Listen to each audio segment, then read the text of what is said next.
Luiz Inácio Lula da Silva nasceu em 27 de outubro de 1945, em Garanhuns, Pernambuco. A infância não foi nada fácil. Em meio à pobreza e à fome, o pequeno Luiz Inácio levou quase 20 dias para ser registrado, o que fez com que o futuro presidente ganhasse 2 aniversários. Aos 7 anos, viajou por 2 semanas em um pau de arara com a família, liderada pela sua mãe, Dona Lindu, até o litoral de São Paulo. Lula começou a trabalhar bem cedo e chegou a ser vendedor de frutas, tintureiro, engraxate e até office boy. Por isso, nunca teve muito tempo para estudar e precisou largar a escola antes de entrar no ensino médio. Desse modo, o mais próximo de um diploma universitário que conseguiu foi um curso técnico do Senai. Ou seja, na nossa longa lista de presidentes, Lula foi o primeiro, em quase 50 anos, a não ter ensinos periódicos. E era isso que fazia muita gente julgar ele como uma pessoa despreparada para o cargo. Contudo, Lula foi aos poucos se tornando um personagem quase inconfundível no imaginário popular brasileiro. Mas, afinal, como ele chegou lá? E qual a verdadeira história de Luiz Inácio Lula da Silva e de seu governo? Bom, é isso que iremos ver na biografia dessa semana.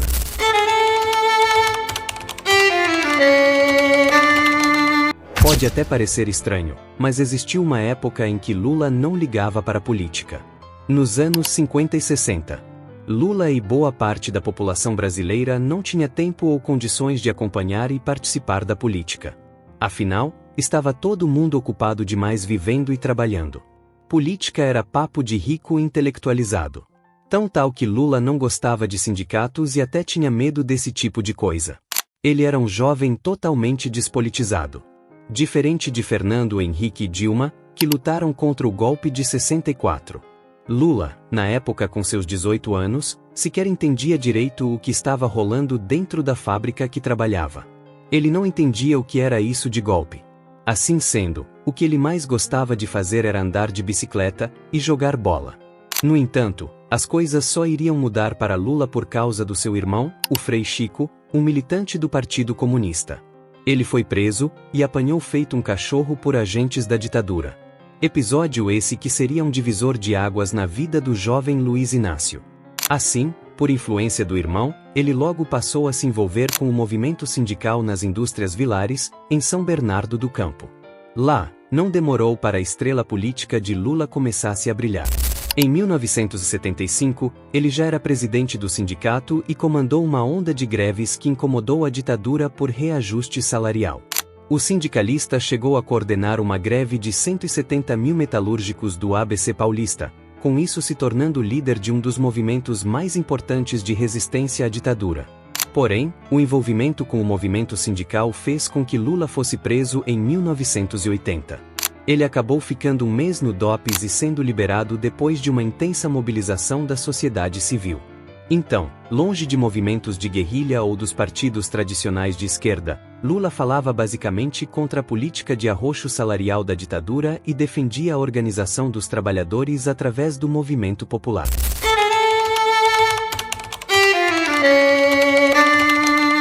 Lula sempre fez parte de uma tendência democrática menos radical e mais conciliadora, até mesmo aos olhos da ditadura. E talvez por isso, nos anos 80, quando nascia o primeiro partido feito por trabalhadores e para trabalhadores. O PT, fundado por líderes sindicais, intelectuais, artistas e membros da Igreja Católica. Lula não pensou 2 vezes e logo entrou para o partido. O partido incorporava um discurso contra a corrupção e a desigualdade social baseados na ideia de socialismo democrático, uma alternativa aos regimes comunistas do período soviético, que naquela época entravam em crise. Pode até parecer estranho, mas nessa época o partido era protagonista na pauta anticorrupção, defendendo regras mais rigorosas para fiscalizar o governo e o setor privado. Desse modo, agora no PT, em 1882, Lula seria candidato pela primeira vez na disputa pelo governo do estado de São Paulo. Lula se posicionava abertamente contra as armas, dizendo que o povo estava precisando mesmo era de comida, escola e saneamento básico. Em 1987, o PT elegeu 16 deputados que fariam parte do grupo. Nessa época, eles estavam montando a Constituição que a gente conhece hoje, como a Constituição de 1988. Entre eles, Lula foi eleito com a maior votação do Brasil e comandou a bancada do partido. Lula e o PT tentaram levar para a Constituição algumas de suas pautas históricas, como o direito à greve, a reforma agrária, uma jornada de trabalho de 6 horas e uma política salarial mais justa. Além disso, acredite ou não, o partido apresentou também uma proposta inovadora de autonomia do Banco Central. Trabalhando na linha de frente, Lula aprenderia no Congresso a negociar com a esquerda e com a direita, com isso se mostrando um articulador habilidoso. Mais tarde então chegaram as eleições de 89. As primeiras diretas desde 1960. Algo que daria início a uma série de campanhas presidenciais que Lula iria disputar até finalmente ser eleito 13 anos depois.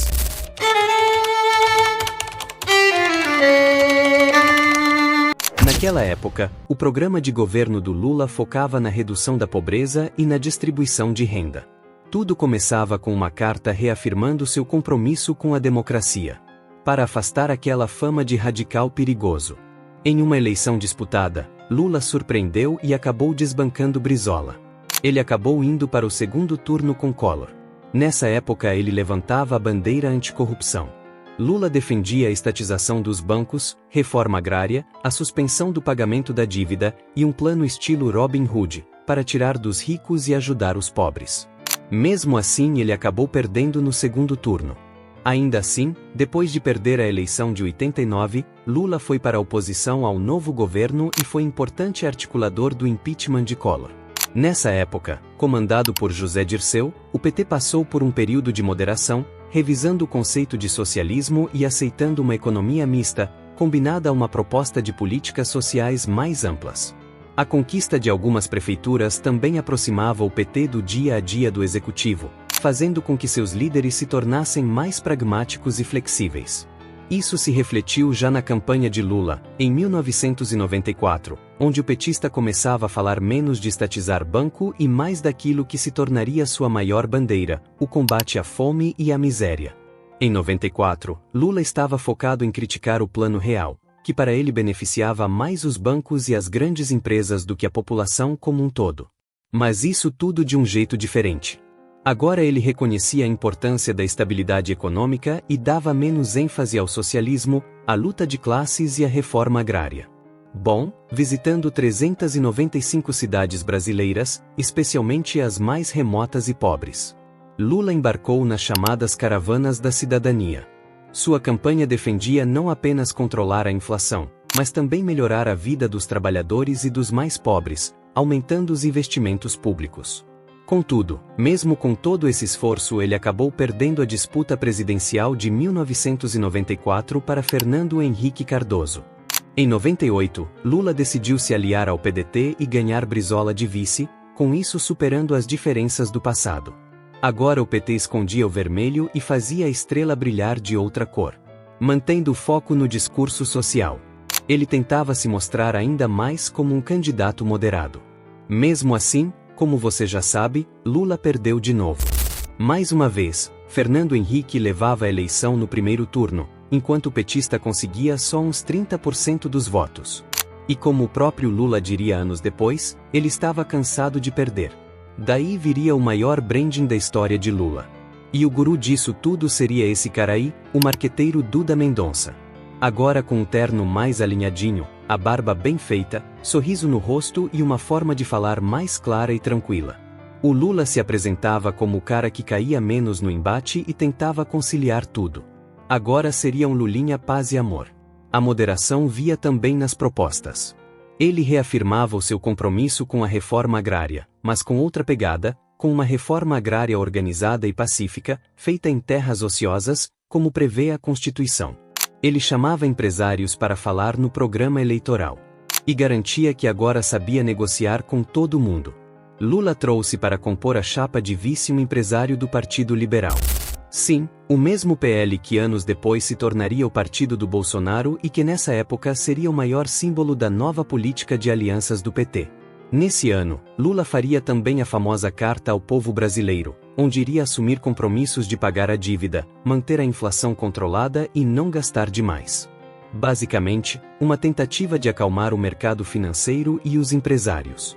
E foi assim, Que finalmente, depois de 13 anos, Luiz Inácio Lula da Silva finalmente se tornou presidente do Brasil.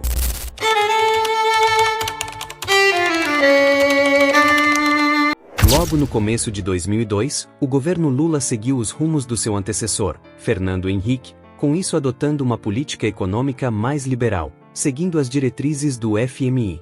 Lula cortou gastos e subiu os juros. A escolha dos ministros também foi bem polêmica e mostrou um caminho de continuidade do governo anterior. Antônio Palocci, ex-prefeito de Ribeirão Preto, era um nome super alinhado ao mercado, e por isso ele ganhou o Ministério da Fazenda. Para o Banco Central, Lula escolheu Henrique Meirelles, um banqueiro e bilionário bem conhecido. Na esteira dessas políticas, Lula implementou uma reforma na Previdência dos servidores públicos, que foi muito criticada pela esquerda.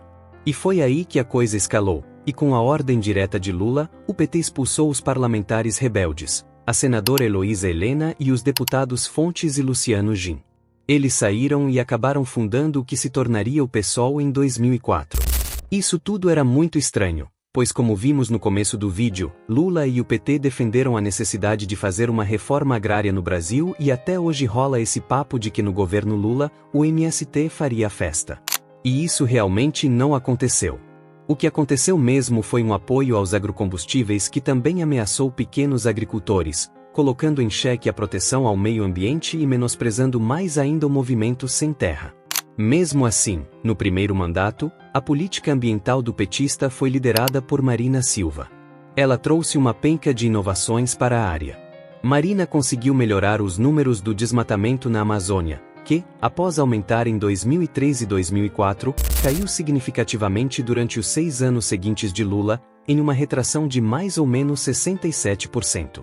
Além disso, para se ter uma ideia, durante o governo Lula o preço das commodities cresceu quase 400%, puxado em boa parte pelo rápido crescimento econômico da China. O aumento das exportações levou a uma valorização da moeda brasileira, ajudando inclusive a controlar a inflação. Mas isso não foi tudo. Logo no começo do governo, em outubro de 2003, foi criado o famoso Bolsa Família.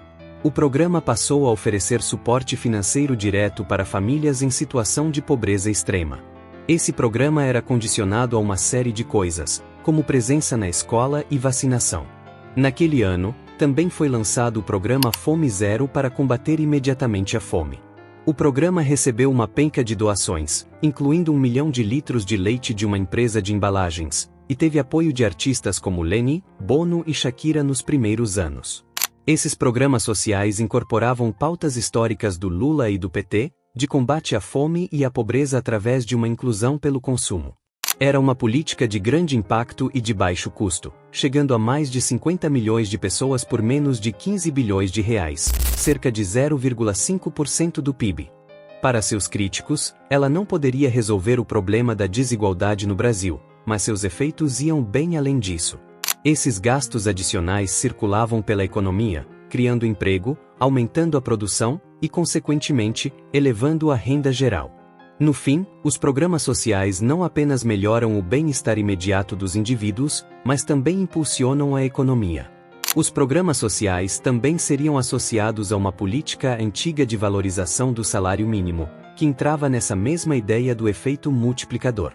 E tinham tudo a ver com o que o sindicalista Lula defendia há anos antes. Tudo isso fez com que a base eleitoral de Lula se transformasse. Aos poucos, o PT deixava de ser aquele partido urbano de classe média e se tornava um partido de massas, garantindo que o lulismo se tornasse uma força política e eleitoral de longo prazo, capaz de fidelizar eleitores e reconfigurar a lógica da polarização no Brasil.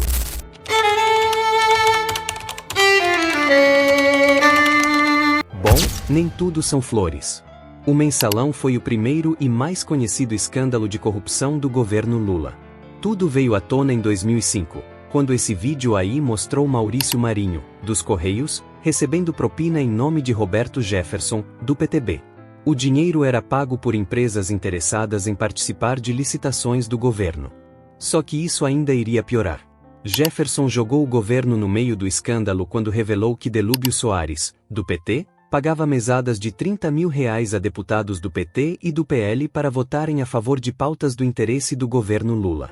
A coisa ia escalar ainda mais quando José Alberto foi preso ao tentar embarcar em um voo com R$200 mil dentro de uma mala e US$100 mil escondidos na cueca. Mas não parou por aí. Jefferson passava agora a acusar José Dirceu, ministro da Casa Civil, de comandar o esquema, mas afirmava que Lula não sabia de nada.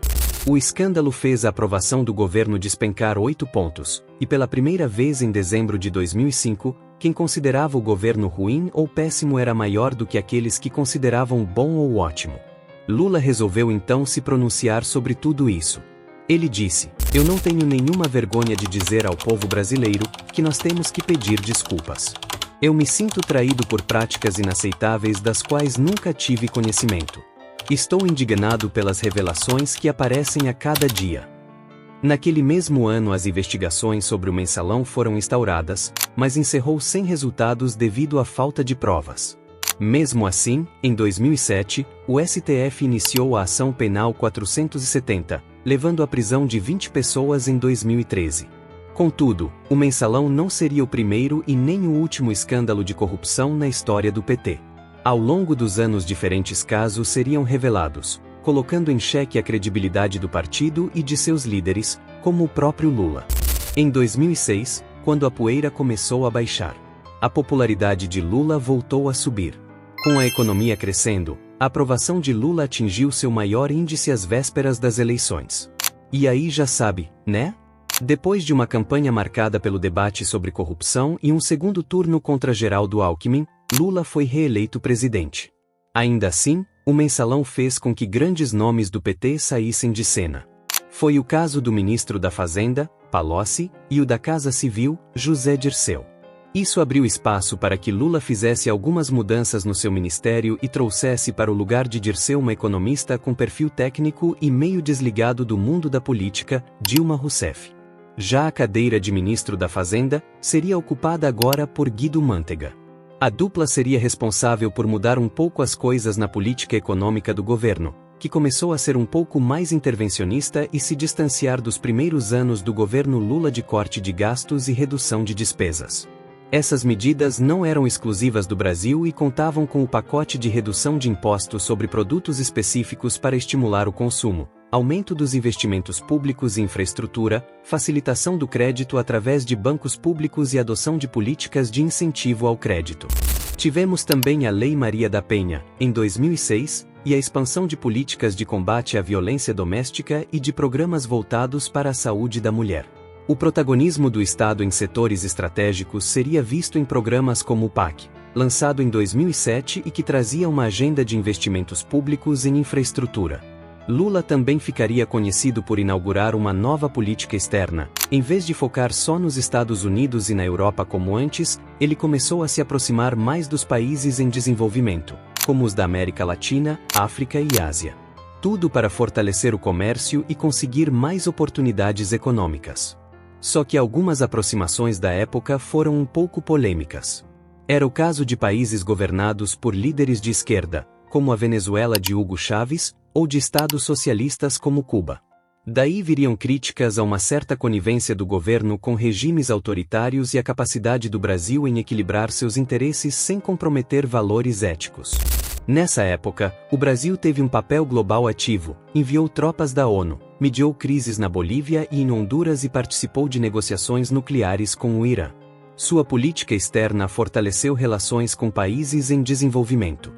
Promoveu o comércio via BRICS e Mercosul, e reconheceu a Palestina como Estado, buscando a paz no conflito com Israel. Ele era um conciliador conhecido ao redor do mundo todo. Quando veio a crise econômica internacional, em 2008, Lula chamou de marolinha e pediu aos brasileiros que continuassem a consumir. Foi inclusive, durante o governo de Lula que a Petrobras bateu o recorde na venda de ações para o setor privado. Isso tudo fez com que o governo Lula transitasse pela centro-esquerda, combinando medidas liberais de cooperação com a iniciativa privada e de abertura ao mercado internacional com aspectos desenvolvimentistas que atribuem um papel relevante ao Estado na condução da atividade econômica. Mas, vocês sabem, nem tudo são flores. As vaias ao presidente na abertura dos Jogos Pan-Americanos eram o sinal mais claro de uma insatisfação de parte da população com o governo estava começando. Afinal, os escândalos de corrupção do governo, que volta e meia apareciam na mídia, só estavam piorando. Em agosto, cerca de 2.000 pessoas vestidas de preto se reuniram em frente do prédio da Fiesp para protestar contra o governo do presidente Luiz Inácio Lula da Silva. O movimento, intitulado Fora Lula, refletia os protestos virtuais da comunidade Fora Lula, do Orkut, que contava com 196.000 membros. Naquela época, ninguém diria, mas aquilo parecia o começo de um movimento que tomaria grandes proporções nos anos seguintes. Contudo, em 2010, quando o governo Lula chegava ao fim, o clima geral era outro. Com a economia e a renda crescendo como nunca antes, a popularidade do presidente não parava de subir. Então, no fim daquele ano, Lula bateria inclusive o recorde de aprovação pessoal, com 87% de popularidade. E aí não teve jeito. Lula conseguiu fazer uma sucessão de Dilma Rousseff, que seria eleita ainda para 2 mandatos. Dilma, uma guerrilheira que se tornou a primeira mulher do Brasil eleita presidente. Ela seria afastada antes do tempo por um processo de impeachment classificado por uns como golpe. Bom, Lula deixou o cargo com alta aprovação popular e fez sua sucessora, Dilma Rousseff. Ela foi eleita em segundo turno contra José Serra e virou a primeira mulher presidente do Brasil. Mas os anos de Dilma seriam diferentes dos de Lula. E mesmo que a popularidade da presidente tenha começado em alta, sua postura rígida, retirando do governo aqueles denunciados por corrupção, agradava o público, mas também a colocou em rota de colisão com parte do Congresso Nacional.